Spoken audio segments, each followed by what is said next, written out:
Selon ma chronique d'hier, vous pouvez tout car vous avez déjà tout à votre disposition. Tout le reste dépend de vous. Il vous suffira juste de prendre la décision d'agir, de saisir votre plus belle arme pour aller au combat.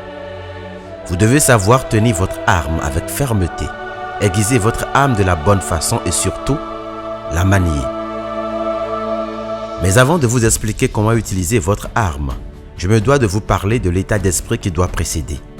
Comme tout apprentissage, la première chose importante qu'il vous faut pour assimiler est l'humilité.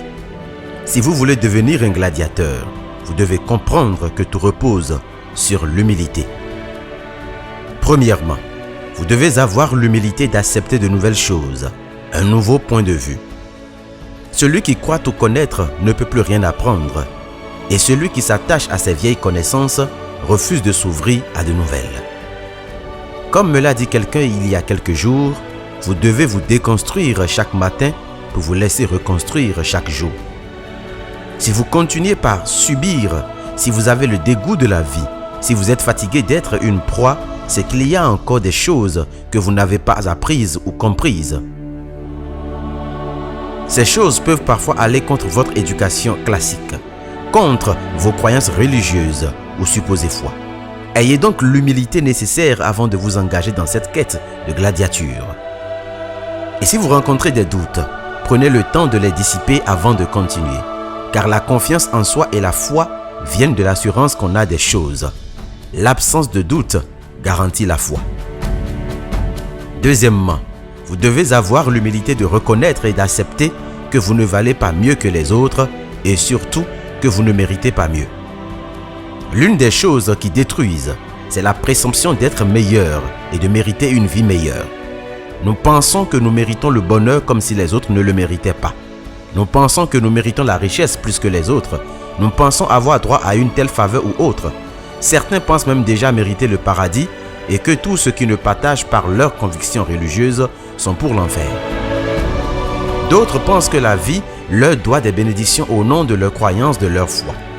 Nous fondons notre vie sur une quantité importante de stupidité qui nous fragilise une fois qu'on finit par recevoir des coups contraires à nos attentes. La déception est la plus grande blessure qui fait de l'homme une proie. Et cette déception vient parfois de notre présomption exagérée et surdimensionnée qui tombe devant la réalité de la vie. On en veut par la suite au Créateur, à ses propres parents, à sa famille, aux autres parce qu'on a été déçu. Bannissez la présomption et revêtez-vous de l'humilité. Considérez donc tout ce qui vous entoure comme vous étant supérieur, même si ces choses ou des personnes sont à votre service. Troisièmement, vous devez avoir l'humilité de reconnaître vous-même vos erreurs passées et actuelles pour pouvoir les corriger afin de ne plus vivre les mêmes situations. Sans cette humilité de cœur, vous ne parviendrez presque jamais à être un gladiateur. Vous serez juste un orgueilleux qui prend les autres comme responsables de ses malheurs. Or, le gladiateur, c'est celui qui choisit avec soin sa propre voie en se basant sur certaines normes. Des normes qui le rendent confiant et rassuré, mais en toute humilité. Car on peut bien être humble, mais débordé de confiance en soi.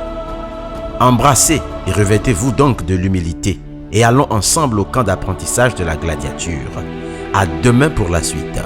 C'était moi, Fumilayo Mohamed Dorego.